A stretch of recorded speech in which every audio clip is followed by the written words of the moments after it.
Hai, apa kabar semuanya? Jumpa lagi bersama saya Fedi Romanti. Kali ini kita akan membahas salah satu emiten yaitu MNCN. Sektornya di consumer cyclical, sedangkan subsektornya media dan entertainment. Company ini listing pada tanggal 22 Juni 2007 dengan nilai nominal 100 dan harga IPO-nya di 900. Untuk di bagian pemegang saham 52,67% dipegang oleh PT Global Mediacom, sedangkan masyarakat 47,33%. Dan untuk komisaris utamanya ada Pak Haritanu sendiri.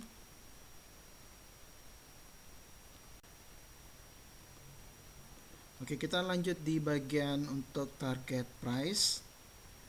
Rata-rata dari sekuritas menargetkan untuk harga saham MNCN di kisaran 1400-an. Sedangkan untuk harga sekarang ada di 840. Baik MNC Sekuritas, Henan, Trimega, Samuel, BRI Dana Reksa, Mirai, Ciptadana, Indo Premier, Mandiri Sekuritas, dan BCA. Jadi masih ada upside yang cukup besar di saham MNCN. Oke, kita lanjut di bagian fundamental,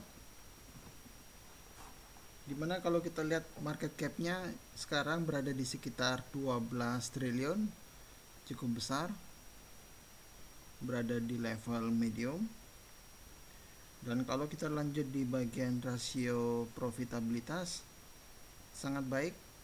Gross profit margin ada di 57%, operating profit margin 35%, net profit margin ada di 23%.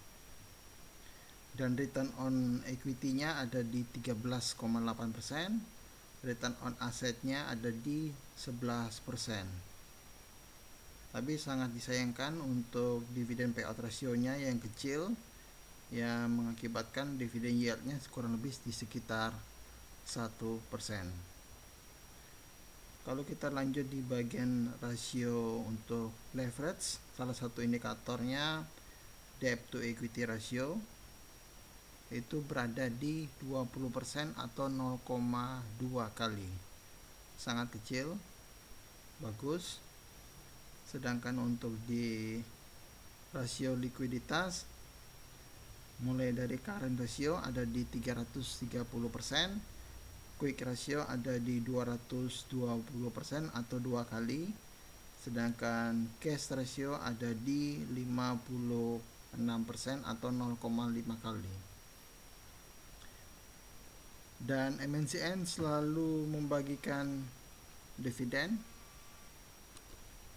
MNC rutin membagikan dividen dari tahun 2017 hingga tahun 2021, kecuali tahun 2020 yang tidak dibagikan, yaitu tahun 2017 42, 2018 15, 2019 Rp15, dan 2021 Rp8. Kita lanjut untuk di bagian detail daripada laporan keuangan MNCN. Penjualan dari tahun 2015 9 bulan ada di 5 triliun, kemudian 2016 5,2 triliun, 2017 5,4 triliun, 2018 5,5 triliun, 2017 6,2 triliun, 2020 6 triliun, kemudian di 2021 7 triliun, mengalami peningkatan sejak tahun 2015 hingga tahun 2021.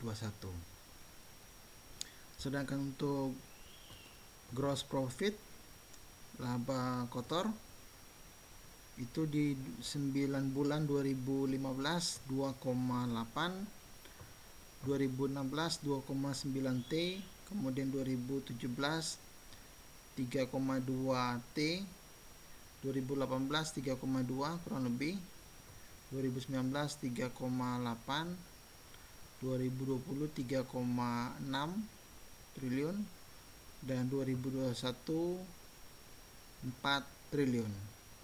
Sama mengalami peningkatan bertahap dari tahun ke tahun. Untuk operating profit 1,8 triliun 2015 9 bulan, 1,8 juga kurang lebih 2016, 2017 1,9, 2018 1,9 kurang lebih, 2019 2,4, 2020 2,2, dan 2021 2,5. Sama mengalami peningkatan bertahap juga sejak 2015 hingga 2021. Kita lanjut untuk net profit 2015 9 bulan pertama ada di 650 miliar, 2016 1,4 T, kemudian 2017 1,1, 2018 990 M, 2019 1,6 T, 2020 1,3 triliun, 2021 1,6 triliun. Sama juga mengalami peningkatan, tetapi ada mengalami fluktuatif di tahun 2018 mengalami penurunan.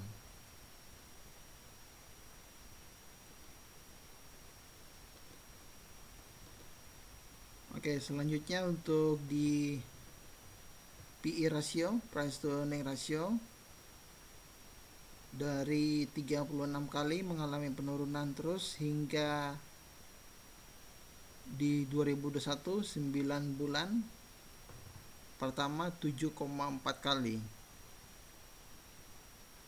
Kemudian untuk PBV sama, dari sejak 2015 2,5 kali mengalami penurunan dari tahun ke tahun hingga tahun 2021 9 bulan pertama di 0,7 kali.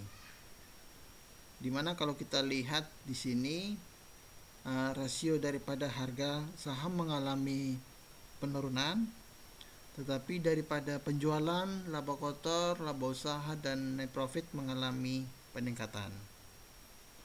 Kita lanjut untuk return on asset, stabil, fluktuatif cenderung stabil. ROE-nya juga return on equity, fluktuatif tapi cenderung stabil. Hutang mengalami terus penurunan sejak 2015 0,6 hingga 2021 90 bulan pertama 0,2 kali.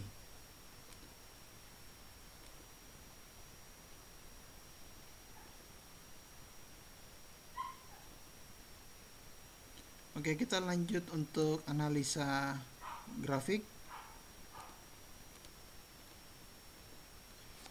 Data grafik berikut saya ngambil dari Januari 2020 hingga sekarang, yaitu 2022 Januari, dimana kalau kita lihat dari historis grafik ini, MNCN cenderung sideways, tidak bergerak kemana-mana,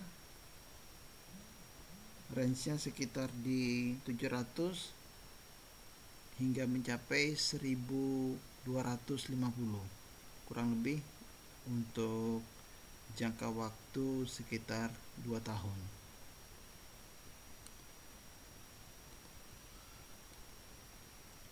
Demikian yang bisa saya sampaikan. Ingat selalu disclaimer on, silakan ngambil keputusan masing-masing, risiko ada di tangan masing-masing. Oke, sampai ketemu lagi teman-teman. Bye bye.